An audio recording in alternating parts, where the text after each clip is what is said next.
जिसने बनाया है वही हमारे बारे में जान सकता है, क्योंकि इसके पहले इस धरती पर, इस पृथ्वी पर किसी ने किसके बारे में बताया नहीं।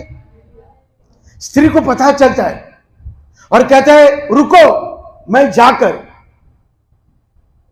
अभी आती हूं।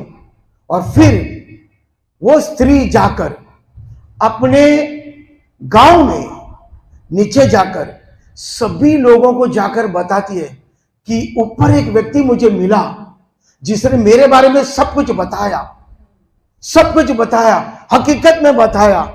तो वो मसीहा है जिसकी हम लोग तलाश कर रहे हैं। Praise the Lord.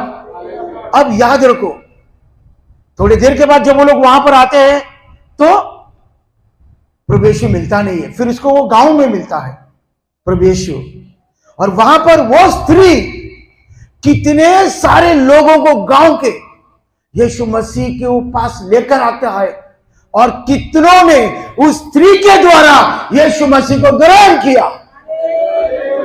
हालेलुया। सुनो, बाइबल का वचन का प्रचार क्या है? उस स्त्री के द्वारा कितने लोग विश्वास में आए और विश्वास के द्वारा यीशु मसीह को ग्रहण किया।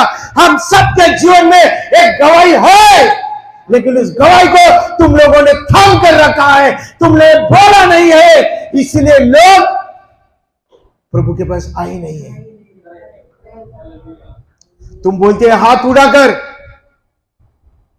कि हमारे जीवन में गवाही है, प्रभु ने ठीक किया है, प्रभु ने किया है, बरकत दिया, आशीष दिया, नौकरी दिया, घर दिया, हर चीज तुम जानते हो, ये तुम्हारी गवाही है। लेकिन इस गवाही को तुमने सीमित रखा है तुम्हारे तक, और इसलिए तुम्हारा आशीष बंद होकर रह गया है।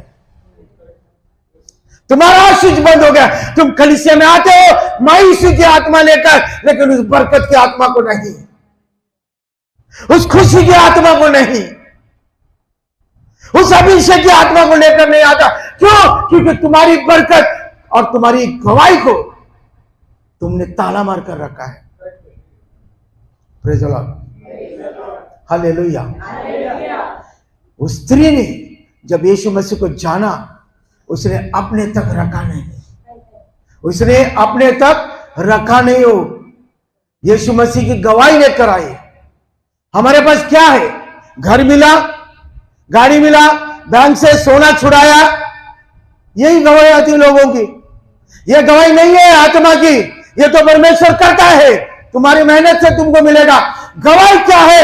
गवाही वो है, प्रेरितों के काम 1 और 8 का वचन कहता है, तुम पर पवित्र आत्मा आने के बाद तुम सारे जग में गवाही दोगे।